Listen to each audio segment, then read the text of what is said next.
right, we'll call to order the Bedford Township Board of Zoning Appeals regular meeting for February 7th. First, we'll do the introduction of members and representatives. We'll start with Mr. Gore, and we'll work our way down. Joe Gore, Township Trustee. Jeff Wilson, BZA member. Kyle Durst, Vice Chair.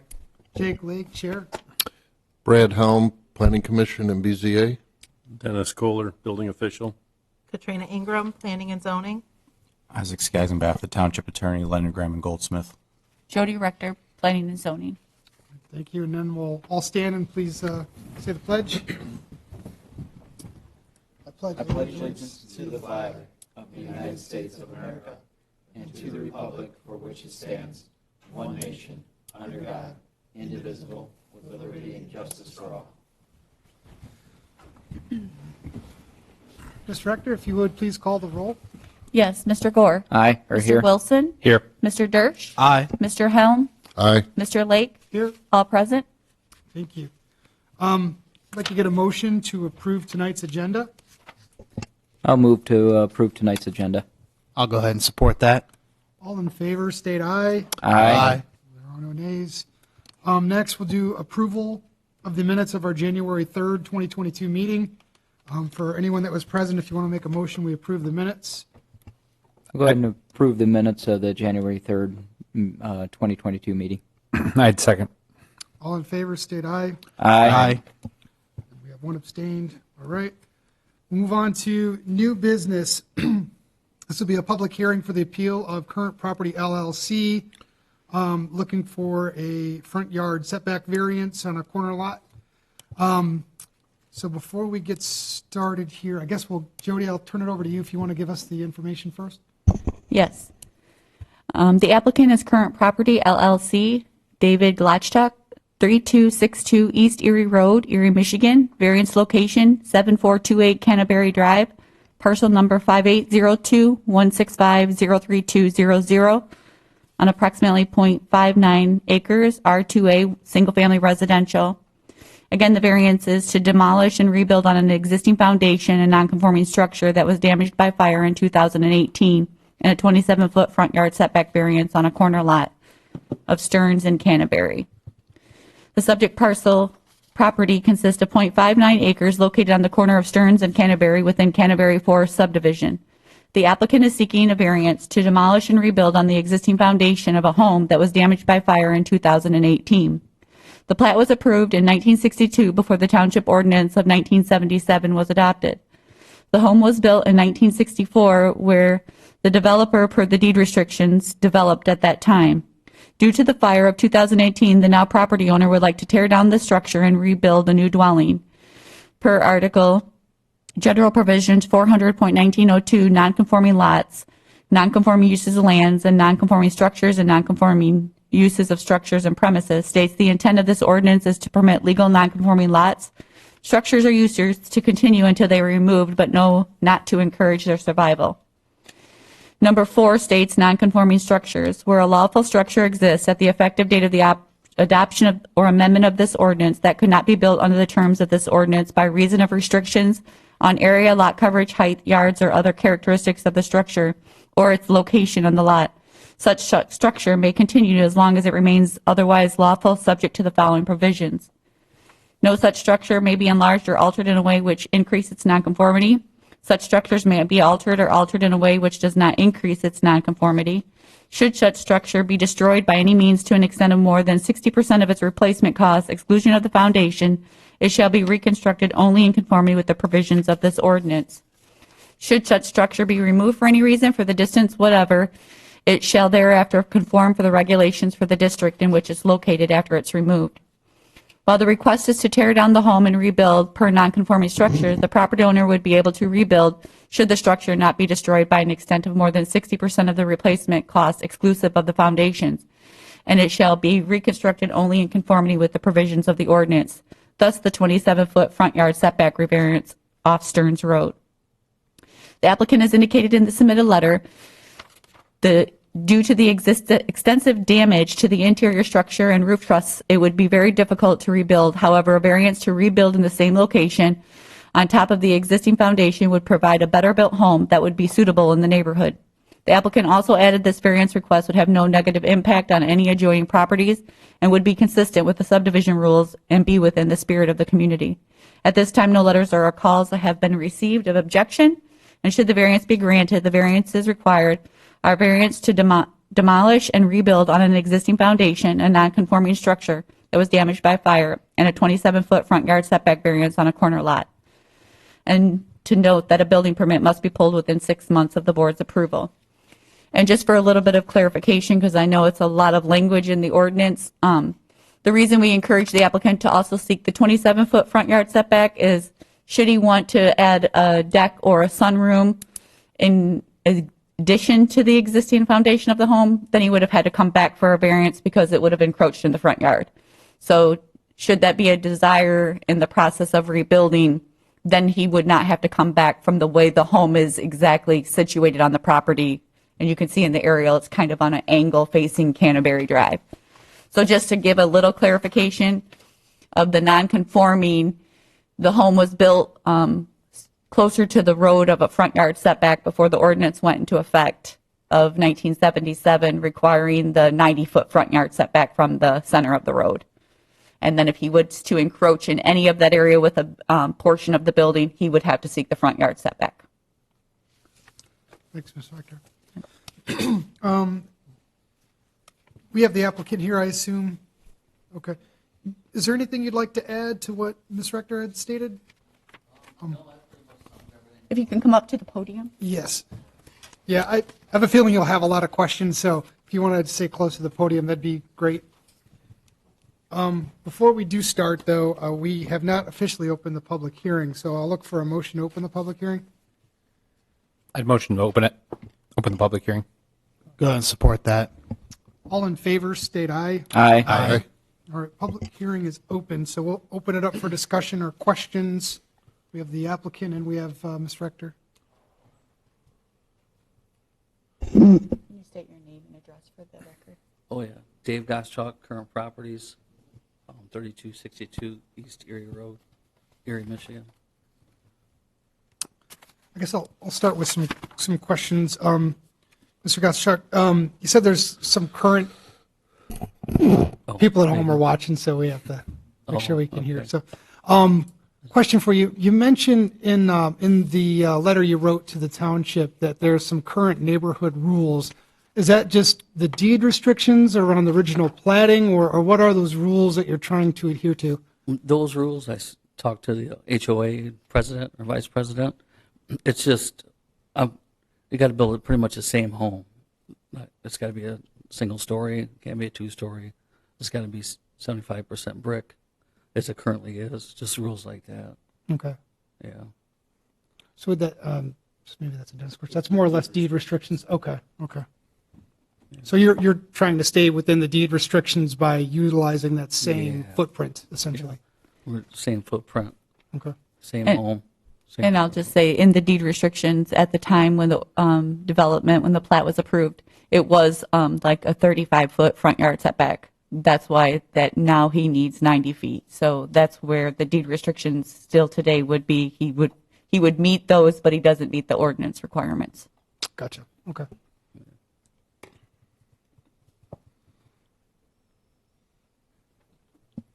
So it's going to be the same home, and the only reason why he needs a setback is because it wouldn't meet the 90-foot. Correct. Correct. And the setback at the time was not part of the ordinance. There was Correct. no setback requirement. So they set in their deed restrictions, it had setback requirements. So he would meet those requirements of the deed restrictions, not township ordinances since 1977. Okay. Just for the record, we're talking about the setback from Stearns Road, since it's got two front yards, essentially. Correct. Okay.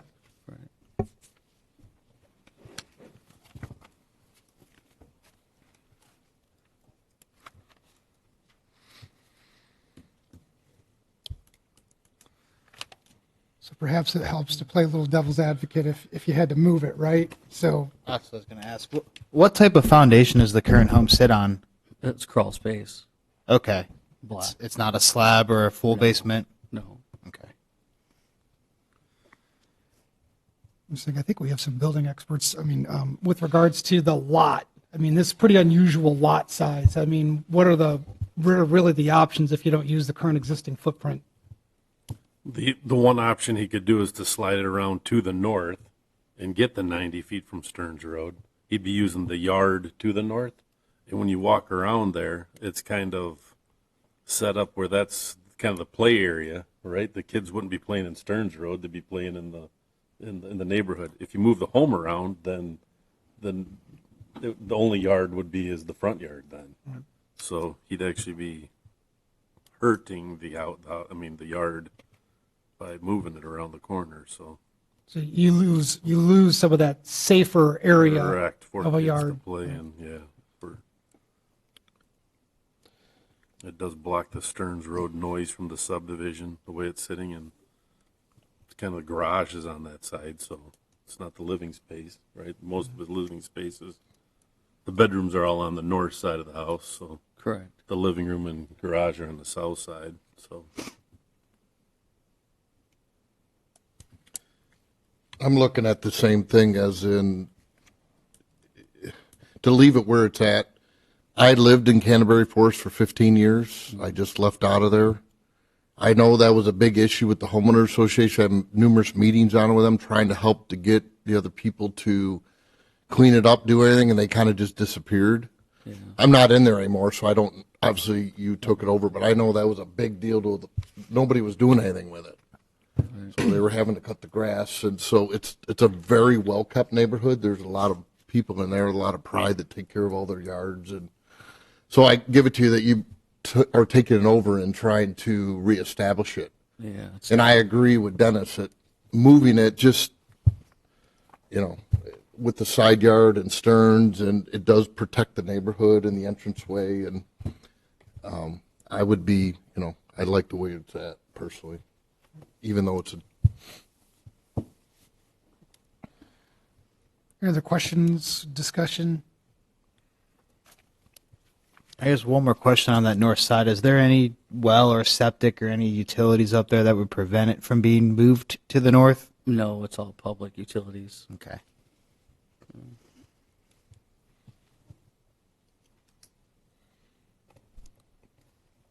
What are we looking at for the practical difficulties? I think there's a couple of practical Yeah. difficulties. You mentioned there's already the current aesthetics of the neighborhood, right? Yes. That could be a practical difficulty, but also you look at, you think about where it's currently located. I kind of agree that There's nothing else you can do with it. it mean, creates a there lot really of isn't. it creates a safer environment for families if they have kids, to play on the north side of the home away from Stearns Road. So it looks like the driveway is currently on the Stearns side, and to that point, the garage, whatnot, areas where you're not living.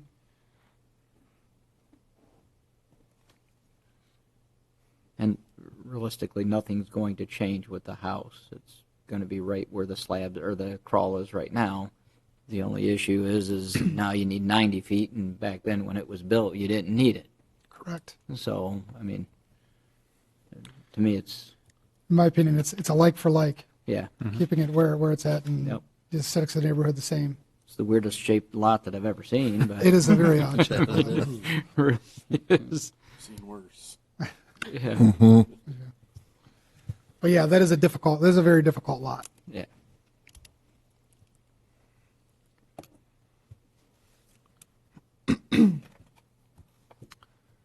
But I think some of the practical difficulties may be the shape of the lot. You mentioned it's got 2 front yards, but essentially it's got almost no backyard because Canterbury goes on a slant in front of the house, and the back of the house is kind of facing Stearns Road. Yeah. So you almost really don't have a backyard with this lot.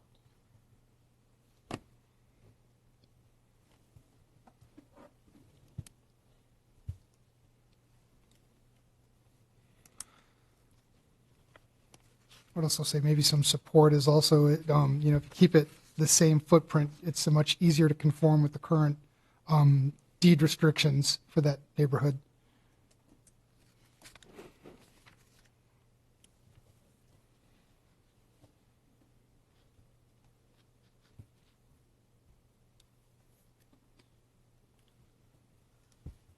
I'm good. Jeff or Kyle, what do you guys think?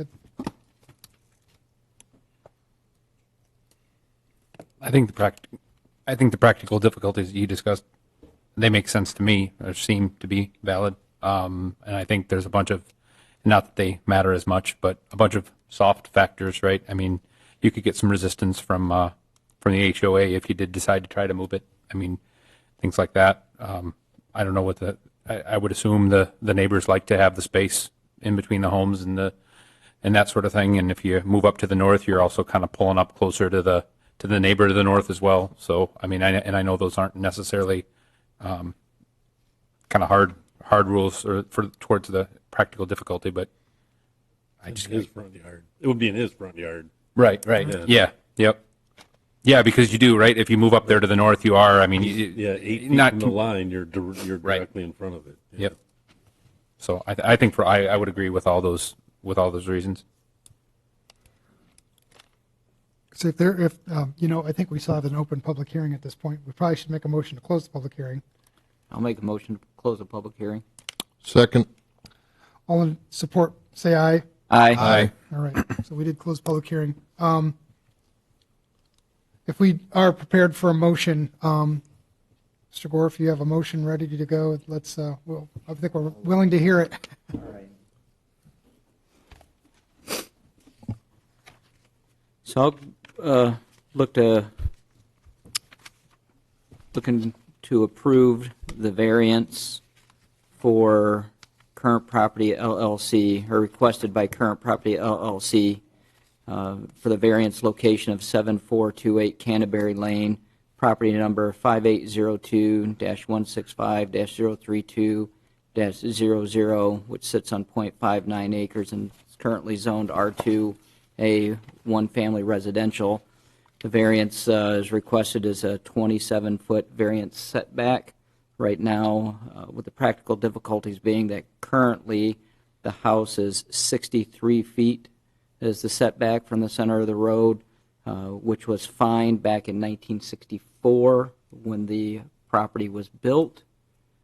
And now the variance, or the ordinance says it needs to be 90 feet. That's why we need the 27-foot variance. Practical difficulties, it creates a safer environment for the kids. It's going to be the same house built on the same existing foundation. And due to HOA rules, they're going to keep the current aesthetics.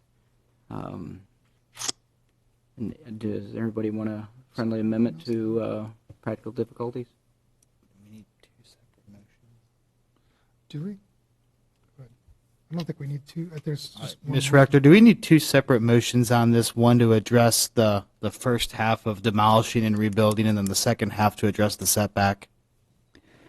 I believe you probably could do it in one motion, but to include that you're going to permit him to demolish and rebuild on the existing foundation.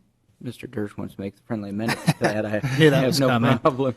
All right, I'll go ahead and make the friendly amendment to add in the variance request to demolish and rebuild on the existing foundation a non-conforming structure that was damaged by a fire in 2018. I'll accept that. And I think the second portion will add, it is noted in here that the appropriate permits, demolition, building, et cetera, need to be acquired within a timely manner. I think it's 6 months is what's stated in here. Yes, it's 6 months from the meeting of your approval. We have a motion. Mr. Dersh, is that your support? Yes. All right. Ms. Rector, if you would, please. Yes, Mr. Gore. Aye. Mr. Dersh. Aye. Mr. Wilson. Aye. Mr. Helm. Aye. Mr. Lake. Aye. Motion carried. All right. Thank you, Mr. Gottschalk. Good luck. Thank you. Thanks for coming today. Next is public comment. Looks like we've got everyone from the same group here, so I'll skip over public comment. We'll move to board and staff comments. We have had an inquiry for the next month's meeting. The deadline will be Monday. I can send out an email if we get an application. The deadline is Monday by noon. At least gives you time that you would know we would have a meeting, but we do have a serious inquiry for the next meeting. Other than that, welcome Mr. Helm for the BZA board. great gentleman to work with, and Mr. Skaggs tonight representing Leonard Graham and Goldsmith. Appreciate his time. That's all I have. Thanks. Mr. Skaggs, anything to add? No comment at this time. Thank you. I have nothing. I have nothing either. Thank you for having me on the board, and I don't have any other comment. Welcome aboard. Thank you. No comments tonight. I have nothing. Thank you. Does everybody have a good evening? All right, look for a motion to adjourn. Motion? Second. All in favor? Aye. Aye. All right, adjourn. Thank you.